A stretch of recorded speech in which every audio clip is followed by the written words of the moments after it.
दो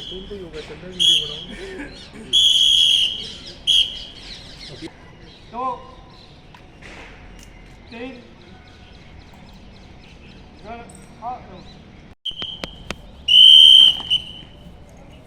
जो क्रमांक 4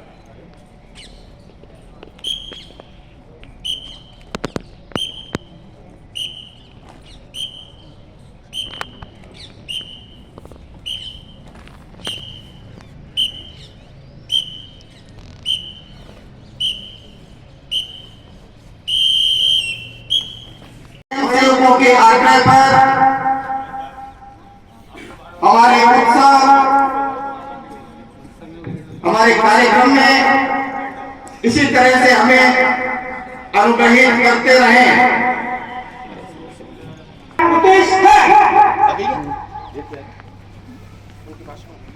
रक्षा में खड़े हो जाएंगे तुरंत ही, कोई हलचल नहीं होगी। गन को भुजा में लपेट के रखेंगे।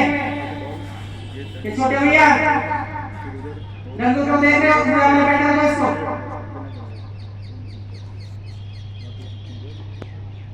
रक्षा में खड़े रहेंगे, कोई हलचल नहीं होगी।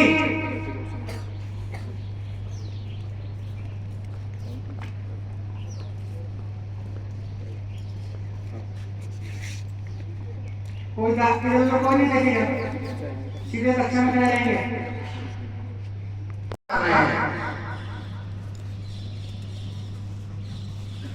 इसके बाद अमृत वचन के लिए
आपका सानिध्य हमारा सौभाग्य है।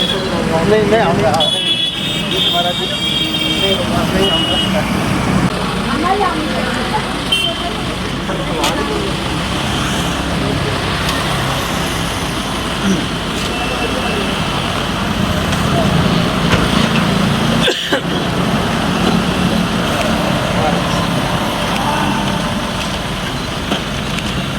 शस्त्रों का पूजन करना है।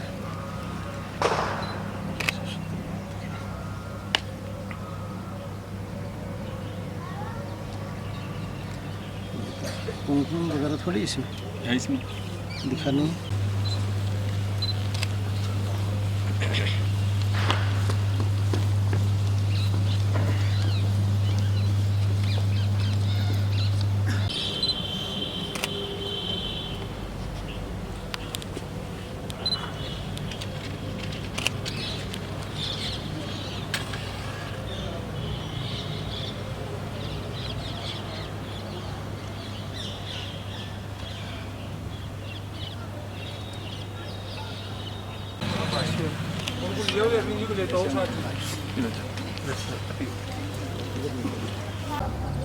आज के विजयादशमी उत्सव के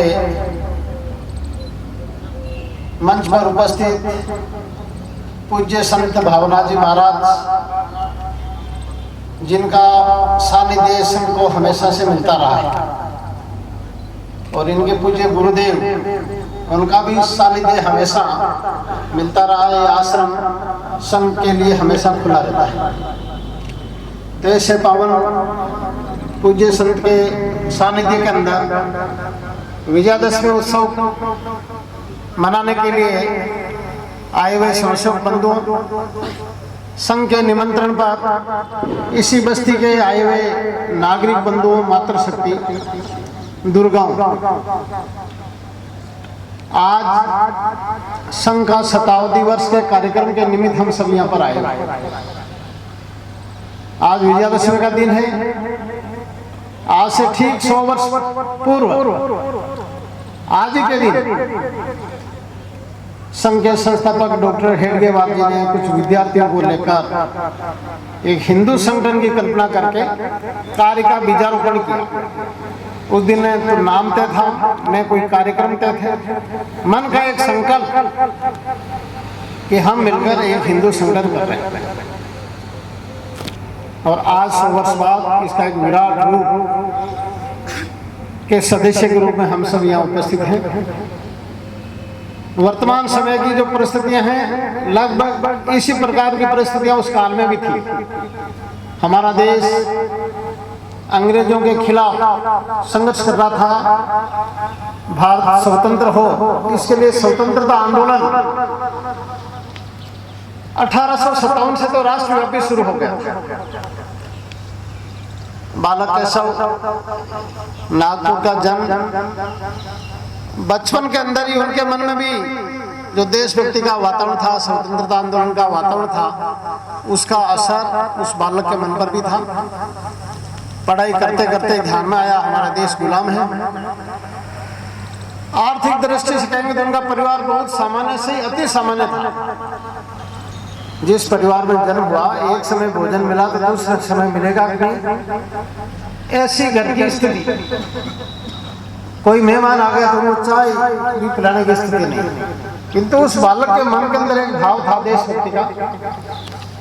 तो आगे की पढ़ाई करने के लिए उन्होंने नागपुर से कलकत्ता का चयन किया। कोई व्यक्ति बाहर पढ़ने तब जाता है जब उसकी आर्थिक स्थिति होती है, विदेश में भी पढ़ने जाता है। किंतु जिनकी ऐसी स्थिति नहीं है तो घर पे भी मुश्किल से पढ़ पाता है। फिर भी उन्होंने कलकत्ता क्यों चुना? कलकत्ता इसलिए वह क्रांतिकारियों का केंद्र था। उनको लगा मैं पढ़ाई करते करते ही देश के लिए क्रांतिकारियों के साथ मिलकर काम करूं।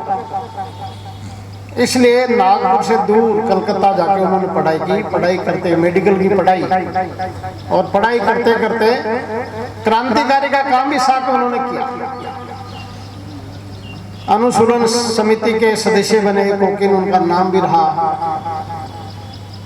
सब प्रकार से काम, और सारे काम करते करते भी पढ़ाई के अंदर भी अग्रणी स्थान रहा हमेशा। कलकत्ता में बाढ़ आ गई थी 1913 में, तो डॉक्टरों की टीम, पढ़ाई करने वाले विद्यार्थियों की टीम लेके सेवा के काम में भी पहुंच गए। ऐसे संस्कार उनके बाल मन में थे। और वहां से पढ़ाई करने के बाद जब नागपुर आए, भारतीय राष्ट्रीय कांग्रेस स्वतंत्रता आंदोलन का एक मंच था। उनके नेतृत्व में स्वतंत्रता आंदोलन चल रहा था। उनके अंदर वे सक्रिय हो गए। सक्रिय होकर मध्य प्रांत के मंत्री भी रहे, काम करते रहे। तुष्टिकरण की नीति भी उसमें चल पड़ी थी। आंदोलन करता, स्वाधीनता आंदोलन के लिए जो प्रयत्न कर रहे थे, ऐसे समाज के प्रमुख लोगों से जब वे बातचीत करते थे और पूछते थे कि आजादी के बाद भारत का विकास किस प्रकार से होगा, तो हर व्यक्ति बोलता अभी तो हम आजादी के लिए प्रयत्न कर रहे हैं, आजाद होने के बाद तय करेंगे भारत का विकास किस दिशा में होगा, भारत की रचना कैसे होगी। इस उत्तर से डॉक्टर जी संतुष्ट नहीं होते। इतिहास का उन्होंने अध्ययन किया तो ध्यान में आया कोई अंग्रेज हमारे ऊपर पहली बार शासन कर रहे हैं क्या। पहले भी आक्रांत आते रहे, फ्रांसीसी आए, डच आए, पुर्तगीज आए, और एक लंबे काल तक मुगलों ने इस देश पे शासन किया। हमारे समाज के लोग लगातार संघर्ष करते रहे, एक एक को भगाए, दूसरे आते गए, दूसरे भगाए, तीसरे आते गए। तो अंग्रेज जाने के बाद भी क्या गारंटी है भारत स्वतंत्र रहेगा, कोई और आक्रांत आ जाए। ये सारा ध्यान में उनका आया। समाज की परिस्थितियां उनका उन्होंने बहुत बारीकी से अध्ययन किया, अनुभव किया। तो हिंदू समाज असंगठित स्थिति में था, संगठन का अभाव। हमारा इतिहास, हमारा देश, हमारी परंपराएं, उससे गौरव का भाव नहीं था, स्वाभिमान शून्य। और हिंदुत्व का कोई स्वाभिमान नहीं। इस कारण स्वामी विवेकानंद जी ने उस काल के अंदर कहा था, भारत के बाहर अमेरिका के शिकागो में गए, भारत आए तो हिंदू समाज को उन्होंने कहा, गर्व से कहो हम हिंदू हैं, हिंदू होने में हमें गर्व होना चाहिए।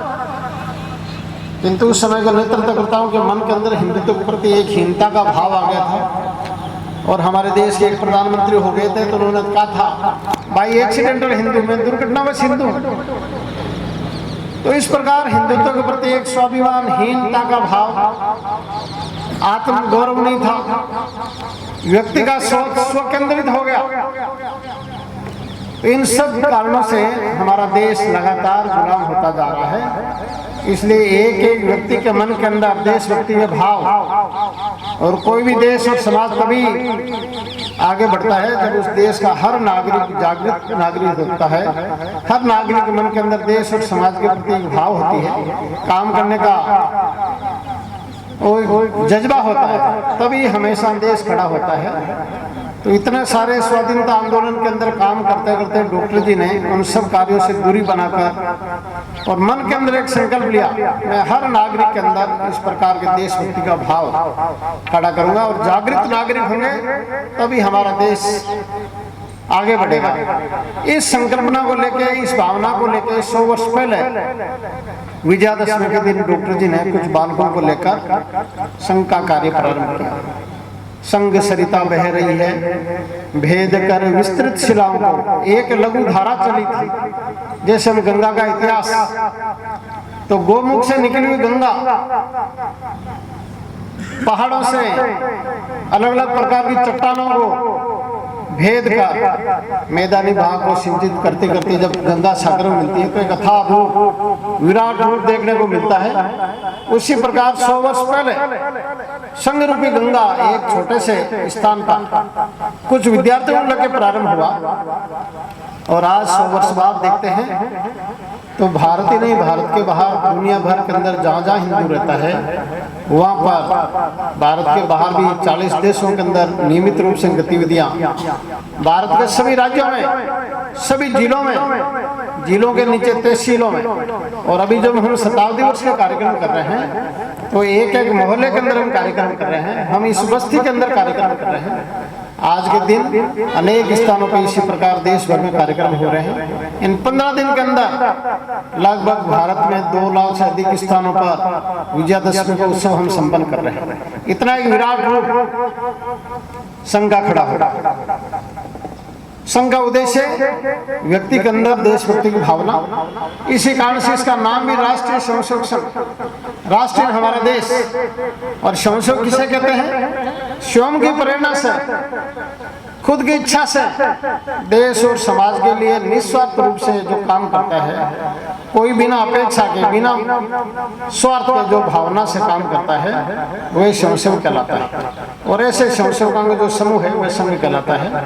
तो इसी भाव से संघ का कार्य प्रारंभ हुआ, और आज भी वही भावना है, देश प्रथम, राष्ट्र प्रथम, समाज प्रथम। उस समय हमारा देश स्वतंत्रता के लिए आंदोलन कर रहा था, तो भारत की अखंडता में, स्वतंत्रता के अंदर संघ का बड़ा योगदान रहा। उस काल की जो प्रतिज्ञा होती थी, उस प्रतिज्ञा में भारत को पूर्ण स्वाधीन बनाऊंगा, यह संकल्प होता था। 1947 के बाद प्रतिज्ञा में परिवर्तन हुआ, तो स्वाधीनता के लिए, देश के लिए हम काम कर रहे हैं। और भारत जब आज़ाद हुआ, आज़ादी के साथ साथ भारत का विभाजन भी हुआ, ये भी हम सबको जानकारी में है। पूर्वी पाकिस्तान, पश्चिमी पाकिस्तान, देश के 2 अलग टुकड़े भी हो गए। संघ का कार्य उन क्षेत्रों में भी था। आज का जो सिंध, लाहौर, वहाँ पर भी काम था। धर्म के आधार पर जब देश के विभाजन हो गए, हिंदुओं के लिए हिंदुस्तान, मुसलमानों के लिए पूर्वी और पश्चिमी पाकिस्तान, तो मुसलमान तो कुछ गए, अधिकांश यहाँ रह गए, किंतु हिंदुओं को आना पड़ा। पूजनीय श्री गुरु जी उस समय सरसंघ चालक थे, उन्होंने संघ के स्वयंसेवकों का कहा, जब तक एक भी हिंदू अपने स्थान छोड़ के भारत में नहीं आए, तब तक हमें उस स्थान पर डटे रहना है। हिंदुओं की रक्षा करने के लिए 1947 में 5000 से अधिक स्वयंसेवकों का बलिदान। देश की अखंडता के लिए भी काम किया। आज़ादी के साथ साथ पाकिस्तान ने, कबायलियों ने जम्मू कश्मीर पे आक्रमण भी कर दिया। हमारी सेना की तैयारी नहीं थी, देश की तैयारी नहीं थी। आज़ादी के जश्न में सब डूबे हुए थे। उस समय संघ के स्वयंसेवक हम पहाड़ी क्षेत्रों के अंदर जाकर वायुयान उतरे, उनके लिए एरोड्रम बनाए, तैयार किए। शत्रु क्षेत्र के अंदर कोई बारूद की पेटियां चली गई, स्वयंसेवक अपने पीठ के ऊपर वो पेटियां लेकर आए, बलिदान हुए। इस प्रकार देश के लिए जब भी संकट आया, स्वयंसेवक सेना की तरह, एक सैनिक की तरह, जागरूक नागरिक की तरह उनके साथ काम किया। आज का जो जम्मू कश्मीर का भाग भारत के अंदर है, इसके विलय के अंदर भी संघ का बड़ा योगदान है। जम्मू कश्मीर के महाराजा हरि सिंह जी अंतर्द्वंद में चल रहे थे, मैं भारत के साथ मिलूं, पाकिस्तान के साथ मिलूं या स्वतंत्र रहूं। ऐसी परिस्थितियों के अंदर हमारे देश के गृह मंत्री सरदार पटेल को ध्यान में था, यदि महाराजा हरि सिंह को कोई समझा सकते हैं तो संघ के प्रमुख श्री गुरु जी समझा सकते हैं। तो पूजनीय श्री गुरु जी को स्पेशल विमान से श्रीनगर भेजा। महाराजा हरि सिंह जी के साथ बातचीत हुई और उस बातचीत के बाद भारत के साथ विलय करने के लिए उन्होंने विलय पत्र पर हस्ताक्षर किया। उसका अंश जम्मू कश्मीर आज हमारा हिस्सा है। किंतु हमारे प्रधानमंत्री के मन के अंदर एक मित्रता भाव के कारण से शेख को वे साम्राज्य देने के लिए अलग एक धारा लगाकर जम्मू कश्मीर को विशेष दर्जा दिया। उनके लिए मुख्यमंत्री नहीं कहलाया, अलग प्रधानमंत्री कहलाया। झंडा भी जम्मू कश्मीर का अलग होगा, भारत के कानून के साथ उनका एक संविधान भी अलग होगा। तो एक देश के अंदर दो विधान, दो प्रधान, दो निशान ऐसे हो गए थे। श्यामा प्रसाद मुखर्जी ने उसके खिलाफ आंदोलन किया, यात्राएं की, गिरफ्तारी दी, उनका बलिदान हुआ। किंतु ये जो दो झंडे, दो निशान, अलग प्रधान, उनसे मुक्ति हो गई।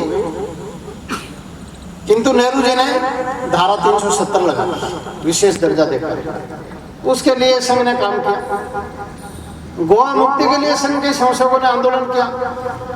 दादरा नगर हवेली का क्षेत्र जो भारत के अंदर है, संघ के स्वयंसेवकों को जब सेना ने कुछ हथियार दिए तो संघ चालक जी के नेतृत्व के अंदर आंदोलन किया। गोवा मुक्ति, दादरा नगर हवेली का मुक्ति, ऐसे राष्ट्रीय एकता के लिए भी संघ का योगदान रहा। देश में कोई संकट आए, 1962 का चीन का युद्ध, सेना ने आक्रमण किया, भारत का कुछ हिस्सा भी चीन ने दबा लिया। सैनिक घायल हो रहे थे, उनको खून की आवश्यकता थी। सैनिक जब दिल्ली आ रहे थे तो सेना के अधिकारियों ने दिल्ली की कई संस्थाओं से संपर्क किया, खून मिल जाए। नाम तो बड़े बड़े संस्थाओं के, खून देने के लिए कोई तैयार नहीं हुआ। रात्रि 11 बजे दिल्ली के संघ कार्यालय में सेना के अधिकारी का फोन जाता है और बोलते हैं सैनिक घायल होकर आ रहे हैं, कल सुबह खून की आवश्यकता है। तो कितने यूनिट खून चाहिए, ऐसा पूछा और कहा आधे घंटे बाद आप बताइए हम कहाँ पर कितने हमारे कार्यकर्ता मिलेंगे। सेना को अधिकारी को बड़ा आश्चर्य हुआ, इतनी संस्थाओं से संपर्क किया, किसी ने कोई सकारात्मक उत्तर नहीं दिया। आधे घंटे बाद जब वापस फोन किया तो उन्होंने बता दिया दिल्ली शहर के अलग अलग पॉइंट, इन स्थानों पर, इन चौराहे पर हमारे इतने इतने कार्यकर्ता मिलेंगे, आप साधन की व्यवस्था रखें और खून मिलेगा। सुबह जब सेना की गाड़ियां पहुंची तो स्वयंसेवक कतार में खड़े थे, खून थे। तो सेना के लिए, देश के लिए कोई भी प्राकृतिक आपदा आ गई, स्वयंसेवक हमेशा अग्रणी भूमिका में रहे। क्या लातूर का महाराष्ट्र में भूकंप आया हो, गुजरात का भूकंप आया होगा, कच्छ भुज का बाढ़ आई होगी, कुछ समय पहले हरियाणा में 2 विमान टकरा गए थे आपस में आकाश के अंदर, चरखी दादरी नाम के स्थान पर वो गिरे। वे दोनों विमान तो विदेश के थे, मरने वाले लोग विदेश के थे, किंतु उनकी जब सेवा की स्वयंसेवकों ने तो मुस्लिम समाज के लोगों ने वहाँ के संघ चालक जी को मस्जिद में बुलाकर सम्मान किया कि हम तो आपको नफरत के भाव से देखते थे, किंतु आप तो फरिश्ता है। इस प्रकार बिना भेदभाव के संघ का स्वयंसेवक देश के काम के लिए सेवा का काम, प्राकृतिक आपदा कुछ भी आए, हमेशा अग्रणी भूमिका में रहा। और इसका माध्यम क्या है? बहुत सरल तंत्र डॉक्टर जी ने दिया, खेल खेल के माध्यम से देशभक्ति की भावना खड़ी करना। 1 घंटे की शाखा, 1 घंटे के लिए इकट्ठे होना।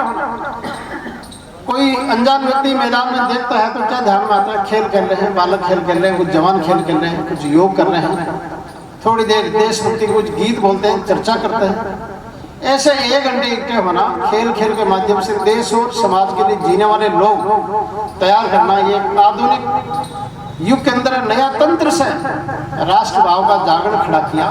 आधा संघ की शाखा, संघ के ऊपर अनेक प्रकार के संकट भी आए। गांधी हत्या का आरोप लगाकर 1948 में संघ के प्रतिबंध भी लगाया, संघ के कार्यकर्ताओं को जेलों में डाल दिए, अनेक प्रकार की यातनाएं दी। उसके बाद भी संघ रुका नहीं, झुका नहीं, यातना सहन करके भी, किंतु कोर्ट से जब संघ निर्दोष साबित हो गया, वापिस समाज के अंदर उसी प्रकार से काम में लग गया, किसी की आलोचना नहीं। ये सारा भाव के कारण से, और हमारे देश के अंदर कुछ इस प्रकार की अस्मिता के कुछ विषय है, उनके लिए भी संघ ने काम किया। संघ सामान्यतः आंदोलन नहीं करता, किंतु राम जन्मभूमि मुक्ति के लिए संघ ने प्रत्यक्ष रूप से काम भी किया। 1528 में राम जन्मभूमि के मंदिर को बाबर के सेनापति मीर बंकी ने तोड़ा। तब से लगातार हिंदू समाज संघर्ष करता आया। 3.5 लाख से अधिक राम भक्तों का बलिदान भी हुआ, 77 बार युद्ध हुए। उसी नेतृत्व को आगे बढ़ाया। 1984 में विश्व हिंदू परिषद के नेतृत्व में संघ ने इस कार्य को प्रारंभ किया, राम जन्मभूमि मुक्ति अभियान। 1989 के अंदर हर गांव से एक शिला, ईंट और हर घर से 100 रुपए मंदिर का एक मॉडल भी तैयार हो गया।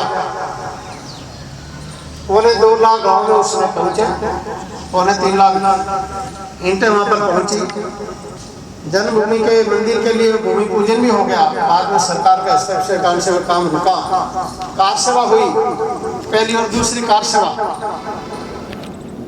शिवसैनिकों ने बलिदान दिया, राम भक्तों ने बलिदान दिया, किंतु ये आंदोलन के कारण से 35 वर्ष के लंबे आंदोलन के बाद 2019 में राम जन्मभूमि के पक्ष के अंदर कोर्ट का फैसला आ गया। आज वह मंदिर बन गया है। पिछले वर्ष 22 जनवरी 2024 को प्राण प्रतिष्ठा होते हुए आप सबने देखा है, और आप में से अनेक लोग जाकर दर्शन भी करके आए होंगे। तो ऐसे राम मंदिर के मुक्ति का विषय हो। राम सेतु तोड़ने के लिए यूपी सरकार ने कोशिश की, सुप्रीम कोर्ट में एफिडेविट दे दिया कि राम तो हुए नहीं, काल्पनिक है, और यदि राम सेतु टूट जाता तो प्रमाण भी खत्म हो जाता। देश भर में 2 घंटे के लिए चक्का जाम, दिल्ली में एक बड़ी सभा, उस कारण से राम सेतु भी बचा। आज हम जम्मू कश्मीर में अमरनाथ यात्रा करते हैं, दर्शन करते हैं। हजारों यात्री, लाखों यात्री अमरनाथ दर्शन के लिए जाते हैं।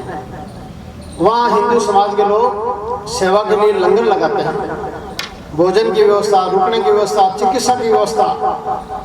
किंतु जम्मू कश्मीर की सरकार और दिल्ली की सरकार ने मिलकर हिंदू समाज। उठो जवानों, उठो जवानों, उठो जवानों, उठो जवानों, उठो जवानों, हम भारत के स्वाभिमान सरताज हैं। अभिमन्यु के रथ का पहिया चक्रव्यूह की मार है। उठो जवानों, उठो जवानों, चमके जो दिन कर चमका है, उठे कि जो तूफान उठे, चले चाल मस्ताने गजसी, हंसे की विपदा भाग उठे। हम भारत की, हम भारत की, हम भारत की तरुणाई है, माता के गलहार है। अभिमन्यु के रथ का पहिया चक्रव्यूह की मार है। उठो जवानों, उठो जवानों, उठो जवानों, हम भारत के स्वाभिमान सरताज हैं। अभिमन्यु के रथ का पहिया चक्रव्यूह की मार है। खेल कबड्डी कहकर पाले में न घुस पाए दुश्मन, प्रतिद्वंदी से ताल ठोक कर कह दो भाग जाओ दुश्मन। माजी जाके माजी जाके वीर शिवा हम राणा के अवतार हैं। अभिमन्यु के रथ का पहिया चक्रव्यूह की मार है। उठो जवानों, उठो जवानों, उठो जवानों, हम भारत के स्वाभिमान सरताज हैं। अभिमन्यु के रथ का पहिया चक्रव्यूह की मार है। गुरु पूजा में एकलव्य हम बैरागी के बाण हैं। लव कुश की हम प्रखर साधना शकुंतला के प्राण हैं। चंद्रगुप्त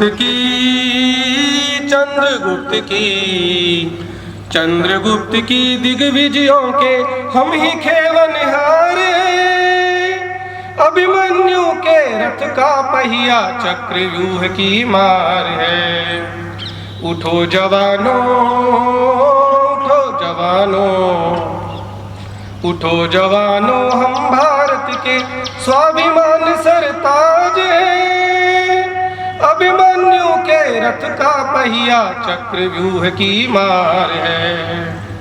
गोरा बादल जयमल फत्ता भगत सिंह सुखदेव आजाद, केशव की हम ध्येय साधना माधव बन होती आवाज। आज नहीं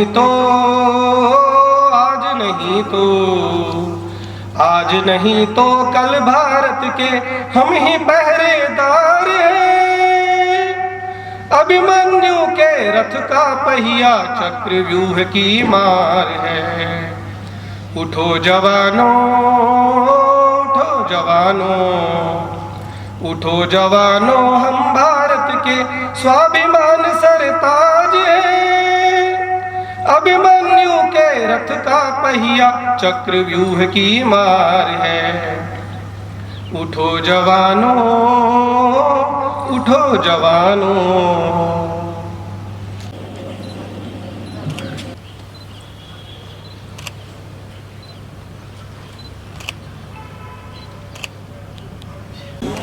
भारत माता की जय।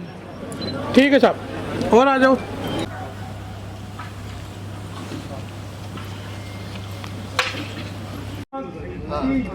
चतुर्वारम गुरु, 1 2, अभी रुकेंगे सभी लोग ऐसे। 2 3 4, एक पद बाउंसर।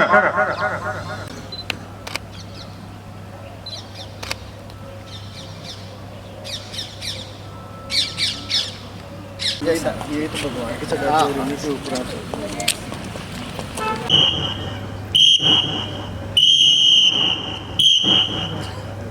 दंडिया क्रमांक 4।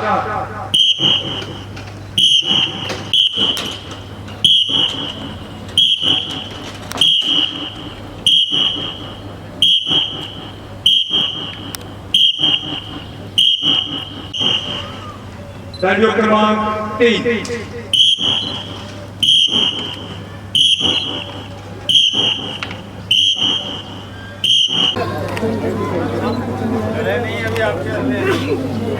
ये सामने आपको दे देंगे इसे।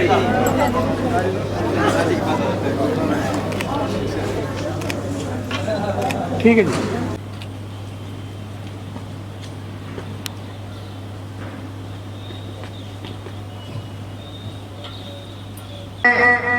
ठीक दाहिने आसन पर विराजमान आज के हमारे मुख्य वक्ता आदरणीय भाई साहब श्रीमान राजाराम जी भाई साहब, आप मूलतः नागौर के रहने वाले हैं। आप 1991 से स्वयंसेवक हैं। 1994 से आप प्रचारक हैं, बीकानेर में तहसील प्रचारक,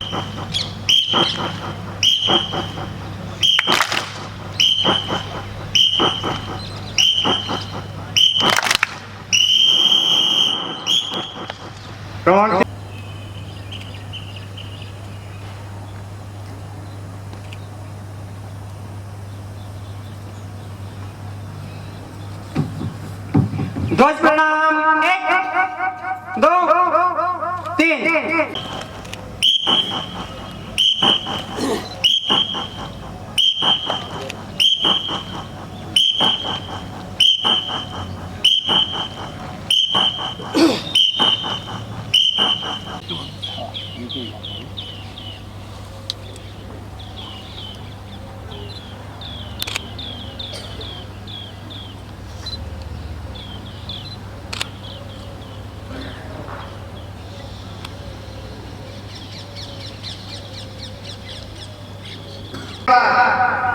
तीन वर्षों तक आपने वनवासी कल्याण परिषद राजस्थान प्रदेश के संगठन मंत्री के दायित्व का निर्वहन किया।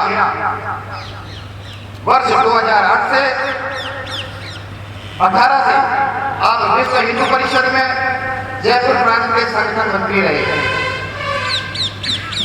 वर्तमान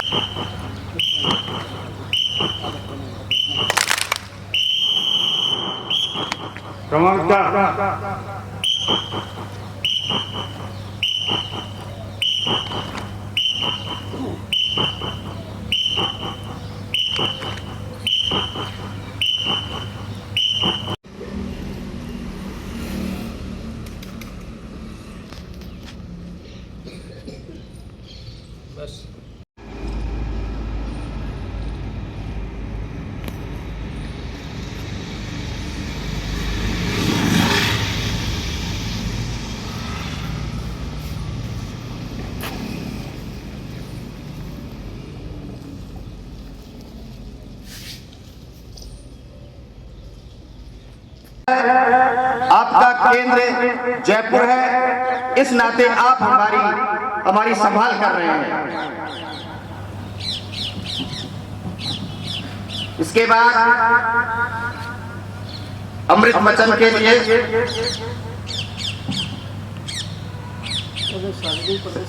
शरीर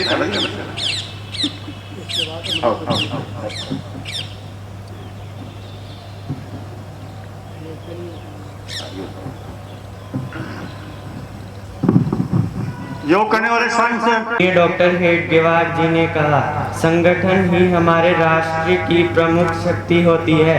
संसार में कोई भी समस्या हल करनी हो तो वह शक्ति के आधार पर ही हो सकती है। शक्तिहीन राष्ट्र की कोई भी आकांक्षा सफल नहीं होती है, परंतु सामर्थ्यशाली राष्ट्र जब चाहे कोई भी काम इच्छानुसार कर सकता है।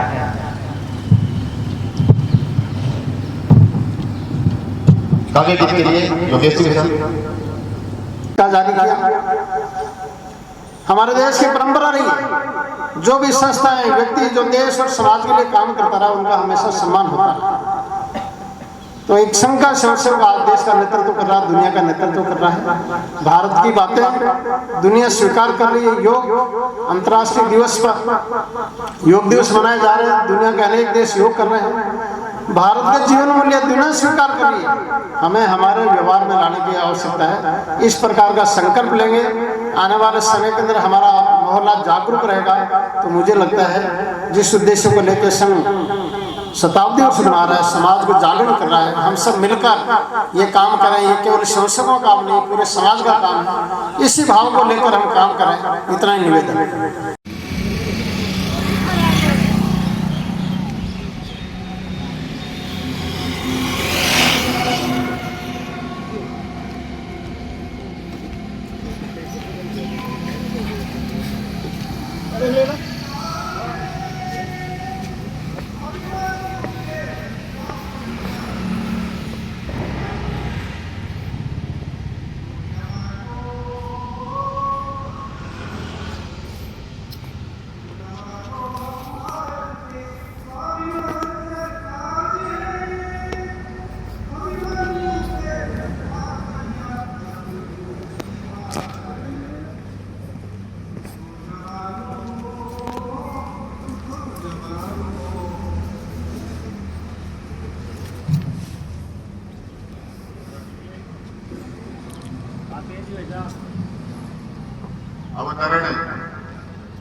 काव्य गीत के बाद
बैठे हुए सज्जन को भी जय श्री लाल जी की, और जो सामने वो बच्चे बैठे उनको सबको जय श्री लाल जी।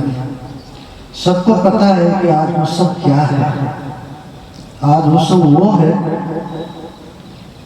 जो डॉक्टर साहब ने जन्म 100 वर्ष पहले इसकी स्थापना की थी। और स्थापना भी कैसे की थी? एक दिन बैठे थे, 10-5 युवकों को बुलाया, सामने मैदान था, उसकी सफाई की और उसी दिन शाखा शुरू कर दी। और उसी दिन घोषणा कर दी कि आज से शाखा शुरू हो गई है। धीरे धीरे शाखा बढ़ती रही। उस जन्म से ही देशभक्त थे। उनके मन में ये चिंतन चलता ही रहता था कि मैं इस भारत को कैसे आजाद करूं। आजाद करने के लिए संगठन की जरूरत है, इसलिए उन्होंने शाखा शुरू की। शाखा चलाते चलते उनके मन में विचार आया कि आर्थिक व्यवस्था भी जरूरी है। तो उन्होंने 1928 में उन्होंने उस दिन गुरु पूर्णिमा का दिन था और उसी दिन उन्होंने घोषणा कर दी कि आज से गुरु दक्षिणा शुरू हो गई है, जो अभी तक वो चल रही है। और मैं उन महापुरुष को प्रणाम करता हूँ, डॉक्टर साहब को, जो उन्होंने इस शाखा की नींव लगाई। और उन प्रचारों को भी प्रणाम करता हूँ जो इतना संघर्ष उन्होंने सहन किया और इस शाखा को आज उन्होंने इतने आगे बढ़ाया। उन्होंने कभी खाने को मिला, कभी नहीं मिला, कभी रोटी मिली, कभी मूली मिली, कभी गाजर मिली, सब कुछ खा के उन्होंने अपना जीवन जिया। लेकिन उस संघर्ष से कभी पीछे नहीं हटे।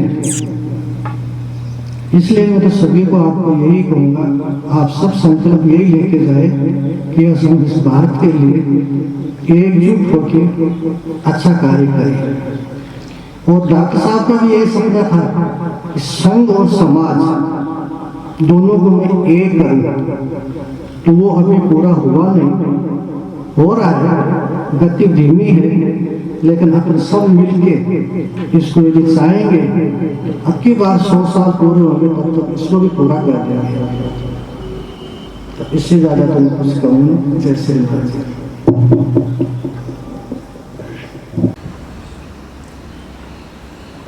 मैं सम्मानित मंच का भी धन्यवाद ज्ञापित करना चाहूंगा। इसमें महाराज श्री ने अपने व्यस्ततम समय में से ये पल हम सबको दिए, हम सबके लिए वो यहाँ आए और हमें अपने आशीर्वचन कहे। मैं सामने बैठी मातृशक्ति को भी आभार व्यक्त करता हूँ कि उन्होंने मेरे छोटे से आह्वान पर यहाँ आना मंजूर किया। समाज बंधु इन्होंने भी हमारे छोटे से आग्रह पर हम स्वयंसेवकों का एक हौसला बढ़ाने के लिए जो अभी आप हमारे सामने बैठे हैं, इन सबका भी मैं धन्यवाद ज्ञापित करता हूं। इस कार्यक्रम की तैयारियों में हमारे क्षेत्र में जो लगे हुए सफाई कर्मी हैं, उन्होंने भी हमारे संघ परिसर के आसपास की सफाई करके इस कार्यक्रम की शोभा बढ़ाई। मैं उनका भी धन्यवाद ज्ञापित करता हूं। प्रशासन ने हमें यहाँ सुरक्षा उपलब्ध करवाई,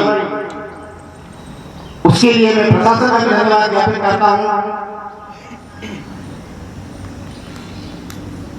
इस विशाल परिसर को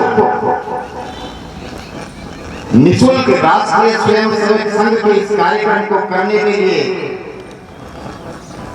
जिन सज्जन ने हमें ये उपलब्ध करवाया, मैं उन राजेंद्र जी भाई साहब का भी दिल की गहराइयों से बहुत बहुत धन्यवाद आभार व्यक्त करता हूं। इसके बाद में सभी स्वयंसेवकों से एक आग्रह रहेगा, शाखा विक्रय होने के बाद में तुरंत बाद में सीधे घर नहीं जाएं, इस परिसर की व्यवस्थाएं समेट के सबको जाना है। क्योंकि संघ की एक पद्धति है कि जहां हमें उपयोग करने के लिए जो चीज मिली है, उस चीज को हम पहले से भी बेहतर ढंग से, अच्छे ढंग से उनको वापस लौटा के जाएंगे। ठीक।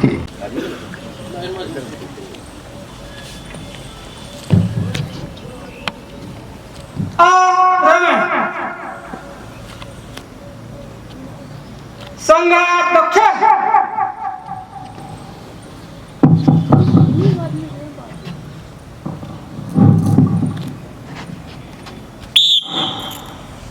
नमस्ते सदा वत्सले मातृभूमे, नमस्ते सदा वत्सले मातृभूमे, त्वया हिंदू भूमे सुखं वर्धितोऽहम्, महामंगले पुण्य भूमे तदर्थे, पतत्वे सखायो नमस्ते नमस्ते,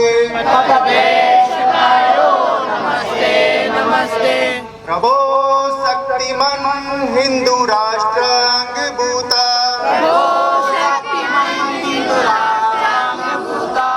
इमी सादरं त्वां नमामो वयम्, त्वदीयाय कार्याय बद्धाकटीयम्,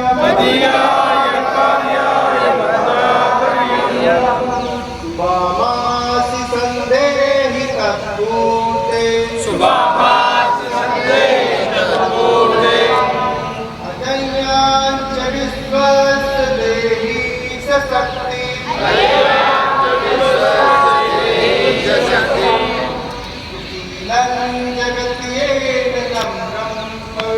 सुशीलं जगत्येन नम्रं भवेत्, कृतं चैव्यत्कण्टिकाकेन मार्गम्,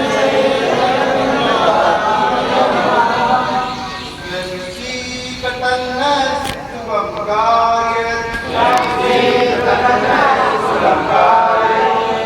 समुत्कर्षनिःश्रेयसस्वैकमुद्रम्, परं साधनं नाम वीरव्रतम्,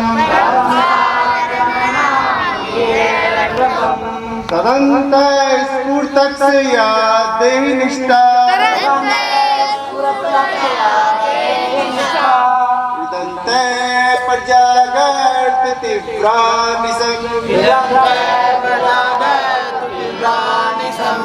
विजयत्री जनसंगता कार्यशक्ति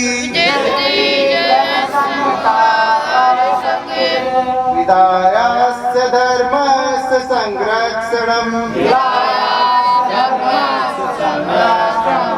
परं वै भवन्नेतुमेतस्य राष्ट्रम् समर्था भवत्वा शशाते व्रसम् भारत माता की जय। ध्वज